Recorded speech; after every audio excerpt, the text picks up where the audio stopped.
E aí, pessoal, bom dia, boa tarde, boa noite para você. Estamos indo aqui para o último tópico das funções inorgânicas, que é o tópico dos óxidos, nomenclatura deles. Na aula anterior, você viu o que é um óxido, um composto binário formado por dois elementos químicos, sendo que um deles é o oxigênio, sendo ele o mais eletronegativo. O outro elemento podia ser um metal ou um ametal. E a gente classificava o óxido em óxido iônico ou em óxido molecular covalente, né? E é exatamente esse ponto que eu quero pegar com vocês. É quando eu classifico ele em óxido iônico molecular, porque a nomenclatura dos óxidos depende do óxido ser um óxido iônico e depende do óxido ser um óxido molecular. Então, lembrando da aula de ontem, no óxido iônico, o X é um metal. Então, eu olhei para o óxido e vi que o X é um metal, ó, metal, eu sei que ele é um óxido iônico. Nos óxidos moleculares e covalentes, o X é um ametal.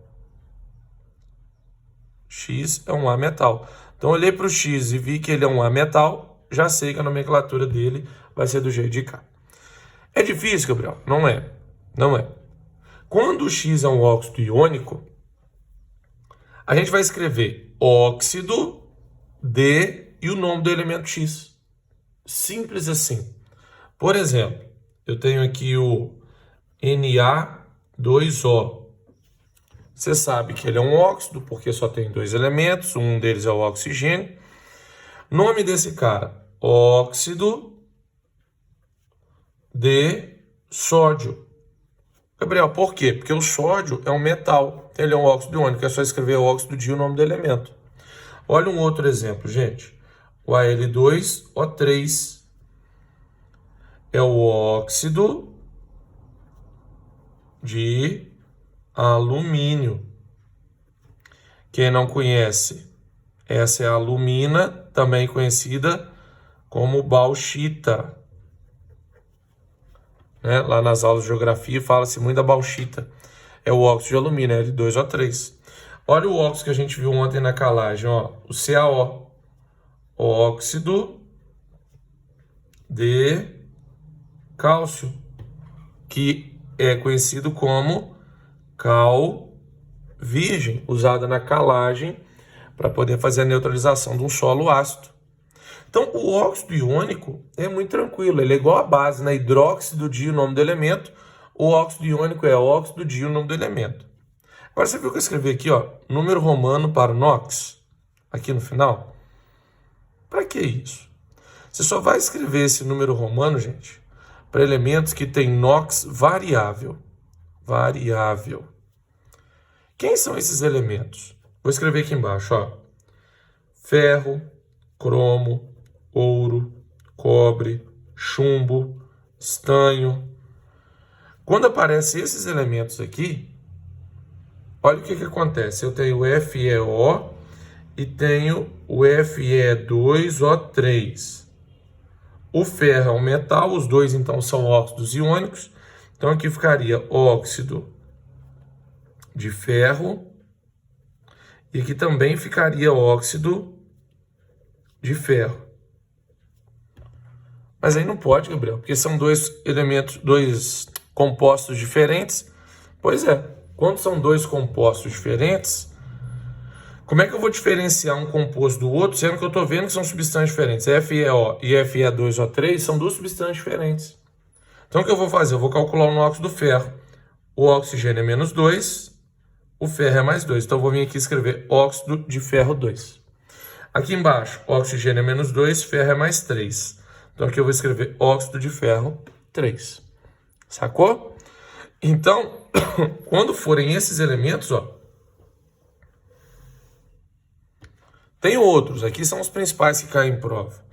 Principalmente o ferro, o cobre e o chumbo. Apareceu esses elementos, eu vou botar o número romano no final, para poder indicar o NOx do elemento que eu estou falando, né? Que está ligado ao oxigênio. Cobre mais 2, então óxido de cobre 2. É cobre mais 1, óxido de cobre 1. É chumbo mais 4, óxido de chumbo 4. Tá bom? Agora, quando é um óxido molecular, que o X é um ametal, olha só.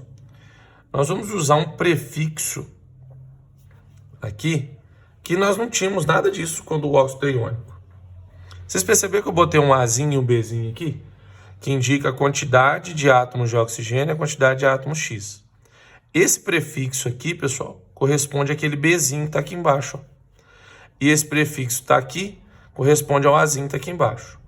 Esse prefixo, ele vai indicar, ou ele indica, a quantidade de átomos indicados pelo B.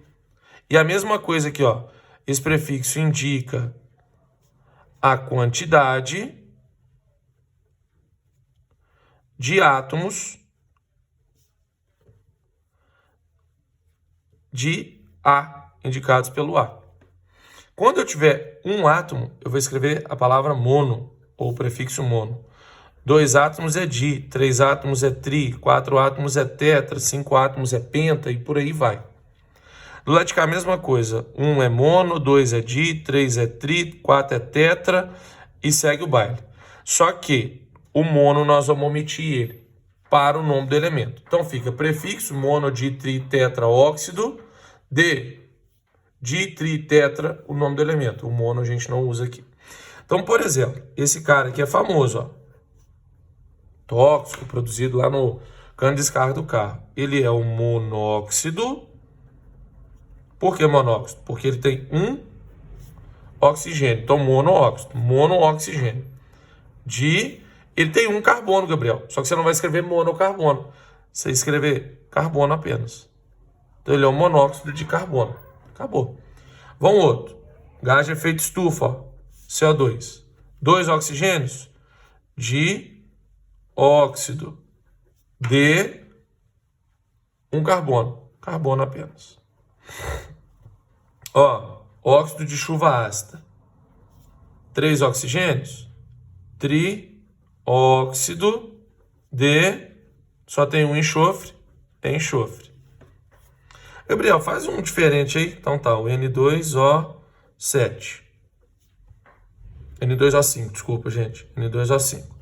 5 oxigênios, pente. Então, pentóxido de quantos nitrogênios? 2 de nitrogênio. Tá vendo? Eu já usei o di aqui por causa do 2 aqui embaixo. Tranquilo? Então, a nomenclatura de óxido depende de quem está ligado ao oxigênio. Se é carbono, ou se é metal ou se é ametal. Ok. Seguimos o baile. Olha só. Existe, pessoal, uma classe de compostos, eu preciso muito que você saiba disso, dentro dos óxidos, que eles são muito importantes por causa de uma espécie, ela cai muito em prova. São chamados peróxidos. O que é o peróxido? São compostos binários, ou seja, eles vão ter 2 elementos. Um elemento se encontra ligado ao grupo oxigênio O2-2. Isso quer dizer, gente, que no peróxido, a gente tem cada oxigênio com NOx igual a -1 lá.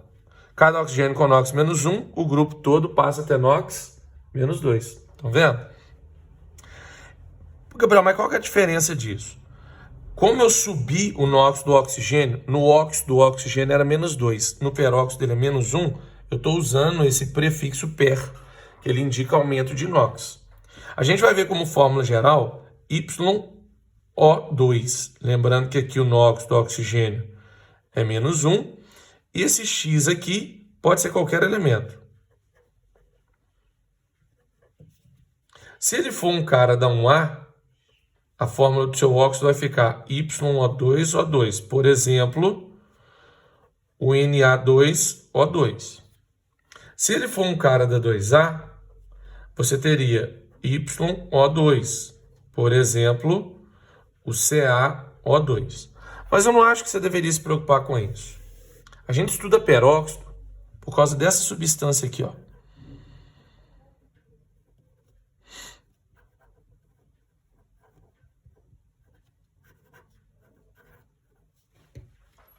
Peróxido de hidrogênio.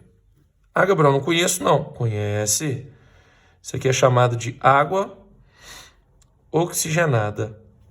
A água oxigenada, pessoal, o H2O2, é um peróxido líquido que eu preciso que você saiba que ele é instável. Ou seja, luz e aumento de temperatura podem decompor a água oxigenada, levando ela a formar água e meio de O2 gasoso. Então ela libera oxigênio quando se decompõe. Esse oxigênio aqui, pessoal, por estar no estado gasoso, quando eu jogo a água oxigenada no meu machucado e que ferve, né? A gente fala ferve, não ferve. O que ocorre é que no seu corpo tem uma enzima chamada catalase que catalisa essa reação. E aí ela transforma a água oxigenada que você está jogando em água e gás oxigênio. Então o gás oxigênio começa a ser liberado, dá a impressão de fervura. Não é o que você está vendo ali, a característica de uma reação química, né? Que é a produção de gás. Tá certo? Então se liga aí no H2O2, só mostrar, ó, a fórmula dele é assim, tá, gente? Ó. Às vezes alguma questãozinha perguntar para vocês. Oxigênio NOx 0, 0, oxigênio NOx menos 1, oxigênio NOx menos 1 com hidrogênio, tá bom? Galera, é isso. Então, fechamos aqui as funções inorgânicas. Espero que tenha dado para vocês aprenderem alguma coisa. Precisando de mim, você já sabe, tô aqui. Valeu!